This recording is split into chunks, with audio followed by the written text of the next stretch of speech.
Ganesh's trident. And behind door number 2. Hello, welcome to Access. I'm Rob. Joining us is Nathan. Hello. And Nathan, this is Uncharted: The Lost Legacy, which I have now played. I know. I've only seen it. And I've played this very specific bit that you're seeing now. This isn't my gameplay. This is B-roll that Naughty Dog has kindly provided us with. But I want to talk about 5 reasons that The Lost Legacy is the next full-blown Uncharted game. I see what you've done there. Yes. The first reason is we've got a brand new setting. This isn't just an area we're revisiting from Uncharted 4. This is a whole new setting. The Lost Legacy is set in India. This specific bit here is set in the Western Ghats region, which is a mountainous area in southern India. I like that you've gone to play a game, Rob, but you've also learned something. I thought I should sound at least like I know something about the area which we're talking about. Interestingly, in real life, the Western Ghats area is a UNESCO hotspot for biodiversity. Thanks, man. How many McDonald's has it got? None. Well, maybe it does. I didn't actually look. Maybe it has got some McDonald's. There'll be a McDonald's map somewhere. This specific bit doesn't have any McDonald's. But I thought it was just it's kind of the perfect Uncharted setting, isn't it? Lush, tropical fauna. I love what they were doing at the top where Chloe seemed to be opening the doors, which looked amazing, onto like this vista, like the whole panoramic view. And also, but it was like, oh, I'm updating the map by getting this great view. So it's, combining what the game does well, looks brilliant, with needing a map. Yes, and this area, you're looking at it and thinking you might remind you of Madagascar from Uncharted 4. It's that same kind of thing. It's an open, quite a large, explorable area. You have to hit all the story beats in this area, obviously, to progress, but there are optional things you can do, little secrets you can find. And I was talking to Arnie Mayer and Sean Escaig, who's the creative director on the game, and he actually said that this area, Western Ghats here, is the single largest open area of any Uncharted game. Are we in point 1? Was that a compliment? Point 1? Yeah, this is point 1, the setting. The setting is point 1. Setting is point 1. Point 1 of the reason this is a full-blown Uncharted experience. But look at it, this is all new stuff. This isn't like, reskinned areas from Uncharted 4. They've made a huge and beautiful new area to explore. That's new water. The water looks amazing. I still remember from the first big trailer for that I remember getting excited for Uncharted 4 with all the slick mud, and I thought, ooh, they've done mud and water really well. They've done everything really well here. I mean, the mud, as the Jeep goes through it, looks great. The water looks great. Oh, just the fact you're in an amazing vehicle which can drive over pretty much everything. Reason number 2, that it feels slightly different. It doesn't feel like Chloe doesn't feel like a reskinned Nathan Drake. She feels like her own character, which I think is very important. And there are different ways you can play the game. I'm hoping I've managed to get to this point at exactly the right moment of the B-roll where we're going to see some of Chloe's unique skills. She's slightly more. She feels more adept at stealth than Nathan Drake was. She's wily. Yeah, she is. She's not as clumsy as Nathan Drake. She's a more proficient fighter. And of course, the fact she's teaming up with Nadine Ross, who I think you would agree is the biggest badass in Uncharted. She's hard as nails. Yeah, this is a cool bit here. Look, lock picking now, because Chloe's a thief. Okay. So we can pick the locks on. You're fighting a private army, the standard Uncharted setup, but you can steal their stuff. Rob, how did the lock-picking mechanics compare to various other lock-picking that you've done in other games? It was, great, intuitive, solid. I mean, I feel like if I'm playing as Chloe, I should be able to easily pick a lock, and I could do it. But we've got a silenced pistol here, which I think really kind of shakes it up a bit, because it really makes stealth a very viable option.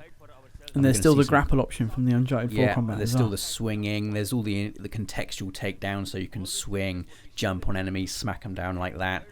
So if you want to go in all guns blazing, you can do, obviously, and have some great Uncharted-style shootouts. Obviously, the game will be full of your typical Uncharted explosive set pieces. But when it comes to encounters like this, there are varying ways at which you can approach them. This is one of my favourite takedowns here in a sec. Let's just check this out. Guy down there, silenced pistol headshot, and then we kick that guy off the roof. I see what you mean about this guy being better than you, whoever's playing this, or guy or lady, whoever's silenced pistol headshot again there. I think we're going to see a contextual takedown, environmental takedown.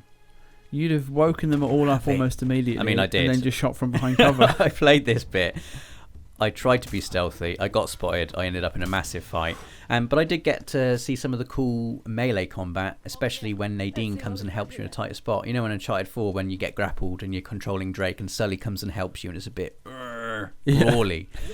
Nadine doesn't muck around. She's just in there. She takes them down with ease. This is an example of the kind of extra explorable bits we've got here. There's this wall here. Say that wall does the not wall look very looks solid. like it wants to be blown up, doesn't it? It does. It looks like it wants a grenade chucked at it. It looks like you could just punch it, to be honest. We've done it with a grenade. And then what do you find inside? Like a little special token. We're not going to go into too much detail about what that is, where it goes, because we don't want to spoil anything. Let's go on to point number 3. Okay. Which is obviously there's a new story. What I like about Uncharted stories is how they always take something from mythology, in real life mythology, and create like an elaborate fiction around it.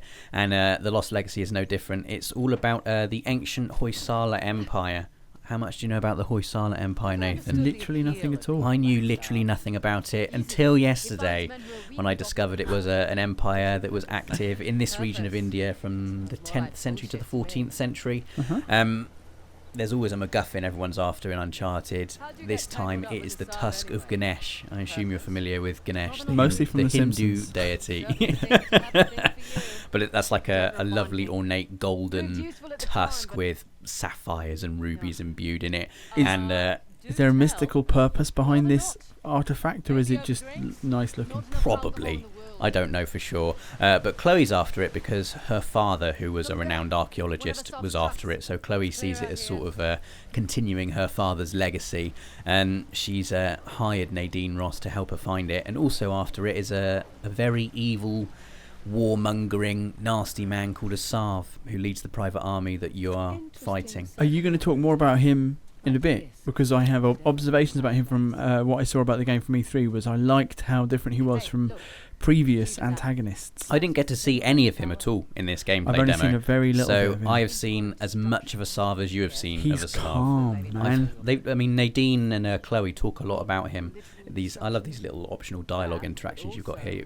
Right now, Chloe is schooling Nadine on Shiva, the god Shiva, the god of destruction. I like how smart Chloe is, man. I do like how in these games, that I thought it was really prominent in Uncharted 4 that knowledge is incredibly important still. They haven't lost that thread amongst all the action. That, knowing the knowledge of these kind of ancient worlds and the people within them and finding clues is still really, really important. Yeah. But yeah, the antagonists, I think they've done so many good antagonists, and like Lazarevich was basically just a big, violent, lunatic warlord guy. Yeah. And to go back into kind of warlord territory, but then offer something different. And there can be something really sinister about someone who's powerful and knows it and is therefore just sort of sinister and calm. Yeah. I mean, he does look very evil, Asav. And the way Nadine's talking about, I think Nadine has had run-ins with Asav in the past and Chloe not so much. So while you've got Chloe schooling Nadine about all the archaeology, you've got Nadine schooling Chloe about how she shouldn't be too complacent when it comes to all these bad guys. Because, Chloe's quite she's interested in self-preservation. Point number 4, we're going to talk more about the interactions between Chloe and Nadine, because I think that's one of the really good things that they managed in Uncharted 4 was how they managed to tell the story, not through cutscenes so much, but through little interactions between the characters as you were playing the game. And I think the dynamic between Chloe and Nadine is a dynamic we haven't seen before in Uncharted. Yeah, definitely. They're two characters that are very different. As we mentioned before, Nadine's got this military background, Chloe's got this archaeology background. So Chloe acts as basically not just Nadine's teacher, but your teacher, the player. So she teaches you about all these cool things, much like Drake would do in the previous Uncharted games. And Nadine is just amazing. It looks ridiculously good, doesn't it? From the water lilies down to the kind of the lighting once you got deeper. I mean, I'm always terrified of underwater sections like this. But it's so well lit. How are you going to avoid going down there? And I think you're right about the kind of the chemistry of the characters, and I think it's a thing, especially in a series which has been going on for as long as Uncharted now.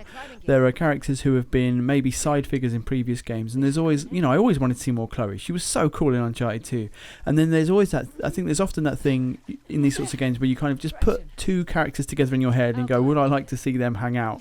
You know, it's like when people always talk about True Detective season 3 or whatever. What two actors or characters would I like to see just knocking around together? And like these two, just as soon as the game was announced, just like, yes, my God, that is something I'd like to see, because both of them are no messing, but in these slightly differing ways. Like you said, they just complement each other really interestingly, from the kind of the guile and proficiency of Chloe, and then the no nonsense strength of Nadine. I mean, Chloe's pretty no nonsense as well. I would not like to come up against either of these two in a fight. I think I've always liked Chloe since she fired that. Was it her who was firing a big rocket launcher in Uncharted 2 and she saves Drake? Yes. Oh man, I believe it is. That whole bit was great. It was all awesome. Lots of talk about her bum in various ways. But here's another little example of combat. The guy who's doing the B-roll, or girl, does it how I would do it now. I think they were just showing off a little bit of how the gunplay works. So we start with a stealth takedown, which is how most of my encounters start. I stealth the first guy, and then I invariably get spotted. But we're going to have a little look at how the gun combat works out. And while that is working out, we'll move on to point number 5, which is just a little bonus point, really, which is even if you don't have Uncharted 4, the Lost Legacy comes with the full Uncharted 4 multiplayer experience. Oh, okay. So even if you haven't played Uncharted 4, you can kind of pick up the Lost Legacy, enjoy it for what it is, and still get an amazing multiplayer experience as well. So from what originally started out as, you know, Sean Escape, the creative director, was saying, it didn't start out as big as this. Yeah. As they realised the story they wanted to tell and what they could do with it, invariably the Lost Legacy has grown into its own game now. I mean, let's say it's an 8 to 10 hour full Uncharted adventure. Well, it's literally standalone, isn't it? And at one point, I don't think that was the plan. So yeah. I think I mean, I'm glad, because, you know, at what stage am I going to say to the question, would you like to play loads more Uncharted game? Yeah. I'm never going to say no to that. It's going to be great. Man. And yeah, try to get into the multiplayer, which I guess it just makes it, again, like you're right, man, like just another,